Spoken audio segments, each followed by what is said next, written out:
Good morning, student. I am DK Singh, PGT Accountancy from Chiranjeev Bharati School, Sector Nimasana, Lucknow.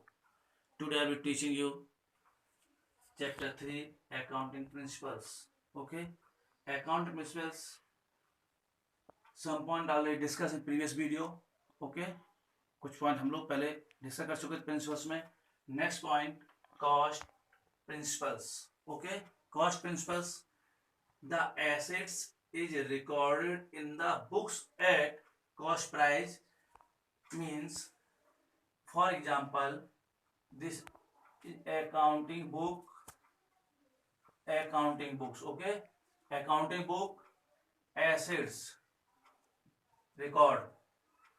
For example, assets purchase rupees 1 lakh, machine purchase rupees 1 lakh, recorded in rupees 1 lakh.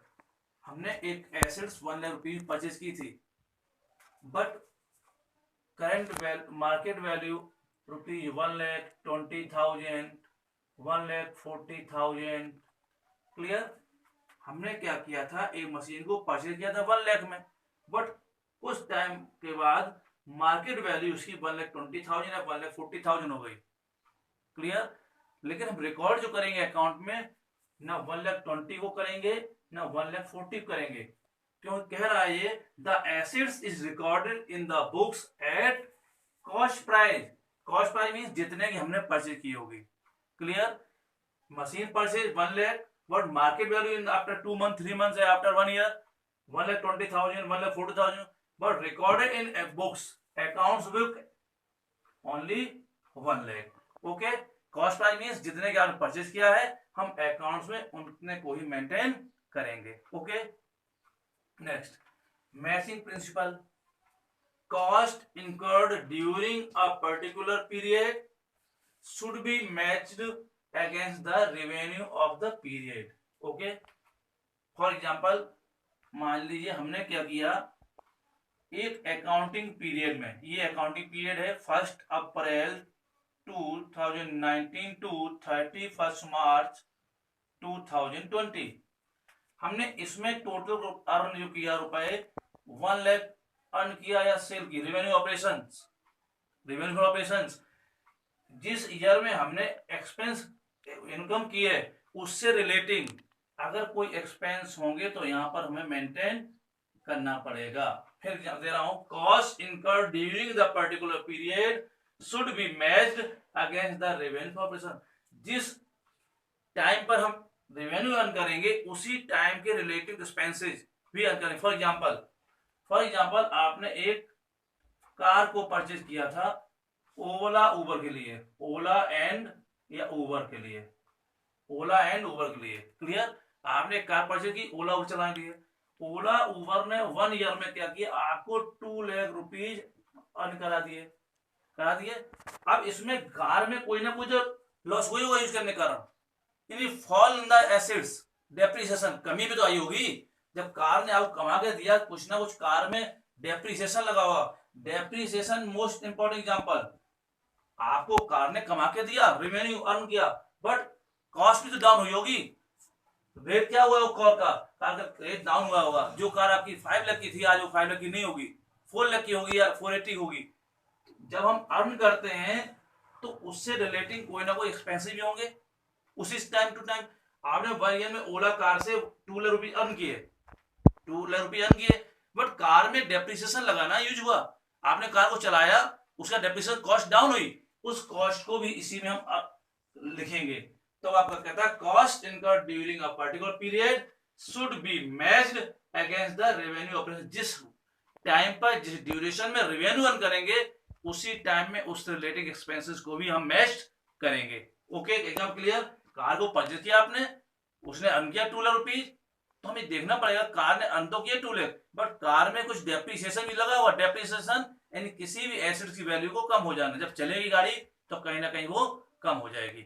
Okay. Clear. Next point, dual extract principle. Every transaction has 2 extract in the debit and credit. हम जो भी transaction करते हैं accounting में, goods purchase, goods sold, salary paid, cash receive, interest paid. Clear. All transaction recorded in two, clear, first debit side and second credit side. हम जब भी कोई ट्रांजैक्शन लिखेंगे, जो भी ट्रांजैक्शन होंगे उनको दो टाइम लिखेंगे, एक debit side D R and CR.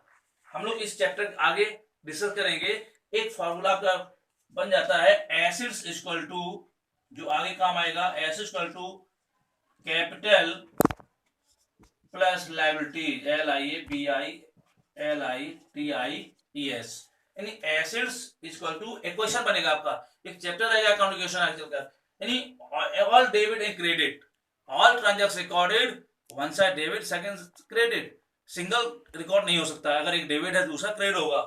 For example assets equal to capital plus liabilities, हम लोग चैप्टर आगे पढ़ेंगे, इस इक्वेशन से हम यूज करेंगे और अकाउंट के क्वेश्चन को सॉल्व करेंगे। Clear, assets, all assets equal to all capital and plus liabilities, double action means double, एक बार डेबिट होगा तो एक बार credit. For example goods purchase from Hari, goods purchase from Hari, purchase account debit, Hari credit, salary paid, salary debit, cash credit. Use three rules, goes on to debit the receiver, debit the receiver, debit the receiver, credit the giver, debit what comes in, credit goes out, debit all expense losses and credit all income expenditure. Use and rules, assets equal to capital and liabilities. Okay, three complete. Next, revenue recognition principles.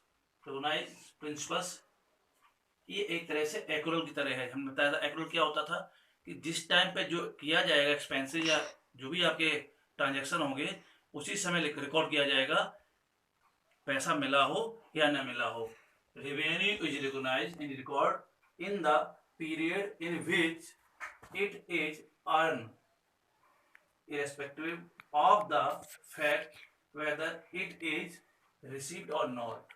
हमने चाहे पैसे को earn कर लिया हो, मुझे पैसा मिला हो चाहे ना मिला हो, बात समझ आ गई? क्लियर, यानी रेवेन्यू को अर्न तो कर लिया है बट पैसा ना मिला हो। फॉर एग्जांपल हमने क्या किया, अप्रैल में, अप्रैल का वर्क तो पूरा कर लिया था, अप्रैल में वर्क कर लिया था सैलरी के लिए, सैलरी के लिए मुझे अप्रैल का वर्क कर लिया, सैलरी मिलनी चाहिए थी, मगर अप्रैल की सैलरी मई में मिलती है, मान है ना, लेकिन रिकॉर्ड हम अप्रैल को ही मानेंगे, सैलरी कब की मानेंगे, अप्रैल की।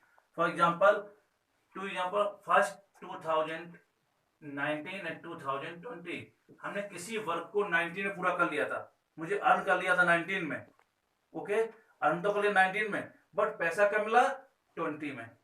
हम इसको कब रिकॉर्ड करेंगे, 19 में। एक्रूअल में ये होता था पैसा कभी मिले, कैश रिसीव्ड और not received, revenue earn recognise, हम जब रेवेन्यू अर्न करेंगे तभी उसको हम रिकॉर्ड करेंगे earn, irrespective of the fact whether it is received or not, चाहे पैसा मिला हो मुझे चाहे पैसा ना मिला हो, जब हम अर्न कर लेंगे, मैंने बताया कि 2019 में मैंने किसी को अर्न कर लिया था बट पैसा मेरा 20 में, तो हम रिकॉर्ड कब करेंगे, 19 में। हमने सैलरी वर्क कर लिया था अप्रैल में बट सैलरी कब मिली, मई में, तो हम किसको मानेंगे, अप्रैल में ही रिकॉर्ड मानेंगे, कब का रिवेन्यू मानेंगे इसको हम, अप्रैल का। ओके, रिपीट, यानी जिस टाइम अर्न कर ले हम, मुझे पैसा मिले या ना मिले, हम उसी टाइम किसी अर्निंग मानेंगे, रिकॉर्ड करेंगे। 19 अर्न किया बट पैसा मिला 20 में, तो record in books in 19। Clear, next, verifiable objective principle. Verifiable objective principles means evidence. हम जो भी ट्रांजैक्शन करते हैं एविडेंस के बिना कोई ट्रांजैक्शन हम नहीं कर पाएंगे। There must objective evidence of transactions which are capable of verification। Accounts का सीधा रूल्स है कि हम जो भी वर्क करेंगे, जो भी अकाउंट रिकॉर्ड करेंगे, उन सबके एविडेंस होने चाहिए। For example goods purchase, goods purchase क्या एविडेंस होता है, वाउचर बिल मिलता है, कैश परचेज तो कैश वाउचर है ना, कैश बिल मिलता है आपको, मिलता है, कैश बिल मिलेगा आपको, और अगर क्रेडिट तो इनवॉइस मिलेगा। जो भी ट्रांस करेंगे, किसी सैलरी दी होगी तो वाउचर आप भरेंगे, सैलरी पेड, गुड्स परचेज किया उसका कोई आपका कैश, गुड्स परचेज कैश किया है तो कैश आपका मिलेगा, मिलता है, कैश मेमो मिल जाएगा। अगर गुड्स ऑन क्रेडिट लिया गया है तो इनवॉइस मिल जाएगा। यानी जब तक मेरे पास कोई पुख्ता प्रूफ नहीं होंगे, वेरिफिकेशन नहीं कर पाएंगे हम, तब तक रिकॉर्ड हम नहीं करेंगे किसी भी अकाउंट्स में। अकाउंट में उन्हीं रिकॉर्ड करेंगे हमने किसी सैलरी पेड की, for salary paid to Hari, voucher prepare, goods purchase from Ram, goods voucher prepare, machine purchase, बस बिल और मशीन परचेज। जितने भी अकाउंट हम लिखेंगे उन सबके मुझे एविडेंस होने चाहिए, तभी अकाउंट कंप्लीट मानेंगे। Clear? Okay, today this chapter completed. Okay, thank you.